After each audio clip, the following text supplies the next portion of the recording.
Балаңыздын баалары каалагандай жогору болсун, бирок анын кылк мүнөзүн, башкаларга кылган мамилелерин оңдобогондон кийин ал баалардын канчалык пайдасы бар? Балдары сабактарын жетишип окуган үй-бүлөлөр кээде бул ийгиликти кантип колдонуу жана баласынын дагы да өнүгүүсү туурасында жардамга муктаж болушат. Мунун негизги себеби ийгиликке жетишүүнүн өзү кыйынга тургандыгында. Ийгиликке ээ болуу тырышчаактык менен талыкпас аракетти талап кылат жана кээ бир адаттарыбызды өзгөртүүнү каалайт. Мисалы, бизде чейректеги жетишкендиктерибиз үчүн белек алмай адатыбыз бар. Ал адат башында жакшы ниеттер менен эле келип чыккан. Бирок мезгил өткөн сайын тескери натыйжаларга себеп болууда. Балабыз эң жакшы бааларды алып, келечекте бир кесиптин ээси болушу мүмкүн. Бирок ыймандуу, адеп ахлактуу болбогондон кийин ал баалардын канчалык баалуулугу бар деп ойлойсуң? Баланын билим алып чоңоюусунда чейректик бааларын биринчи даражага чыгаруунун кереги барбы сиздин оюңузча? Акын Юнус Эмре айткандай, сен өзүңдү билбесең, мынча окуу бекерге.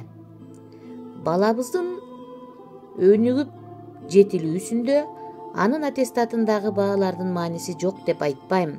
Айтайын дегеним, аттестат менен чейректик баалардан да маанилүүсү балабыздын жакшы адеп ахлагы. Окуудагы жетишкендиктери үчүн жакшы белектерди беребиз. А эмнеге анын жакшы жүрүм-турумун баалабайбыз? Азыр карасаң, балага жолуккан чоң адамдар алгач кандайсың, кандай жүрөсүң дебестен эле сабактарың кандай деп сурашат. Баланын окуусу алар үчүн ушунчалык маанилүү, жада калса анын өздүгүнөн, кандай жүргөндүгүнөн да биринчи орунда турат. Албетте, чейректик жакшы баалардын эске алынуусу шарт. Бирок андан да мурда баланын аракети, тырышчаактыгы баалануусу зарыл. Мисалы, балаңыз экзаменге даярданбай туруп 5 алганда, мына, азаматсың, менин балам даярданбай туруп эле 5 алат дебеңиз. Бала үчүн туура эмес жол көрсөткөн болосуз. Бала мындай ойлонот: оба, мен даярданбастан туруп эле 5 алам. Кимдер даярданат? Башы иштебегендер да. А мен акылдуу болгонумдан кийин эмне үчүн даярданышым керек? Балаңыздын сынактардагы алган жакшы бааларына маани бериңиз, бирок анын сабак окууда аракет кылып кылбастыгын андан да жогору деңгээл. Чейректик бааларын күтүп, ага белек сатып алгандын ордуна чарчоону талап кылган сынак жумасына даярдануусуна камп көрүп, экзамендерге ушунчалык туруктуу даярданганың мага абдан жакты. Кел, сен көптөн бери самап жүргөн узактан башкарылуучу машина алып берейин деп айтсаңыз туура болот. Мындагы күтүлүүчү нерсе белгиленген маалда гана белек алуу адатын калтыруу болуп саналат.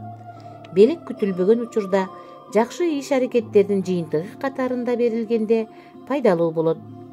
Эгерде иш-аракетке эмес, башка учурга карасак, бала колдорун чөнтөккө салып, чейректик бааларымдын баары 5 болду, мага эми эмне алып бересиңер дегендей адепсиздиктин түрлөрүн көрсөтүшү мүмкүн.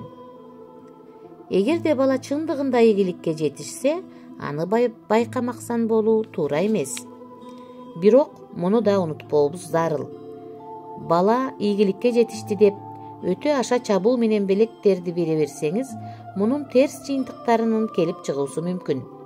Бала сынактарда ийгиликтүү болгон учурда атасы: баатыр уулум, акылдуу уулум, маңдайыңарда дүйнөнүн эң акылдуу баласын көрүп турасыңар дегендей көпчүлүктүн алдындагы эркелетүүлөрдүн натыйжасында бала өзүнүн даражасын башкалардан жогору сезе баштап, өзүмчүл мүнөзүнүн пайда болуусуна шарт түзүлөт. Ар бир ийгиликти өзүнө жараша баалоо керек. Белектин кандай болуусу керектигин кийинки бөлүмдөрдөн карайбыз.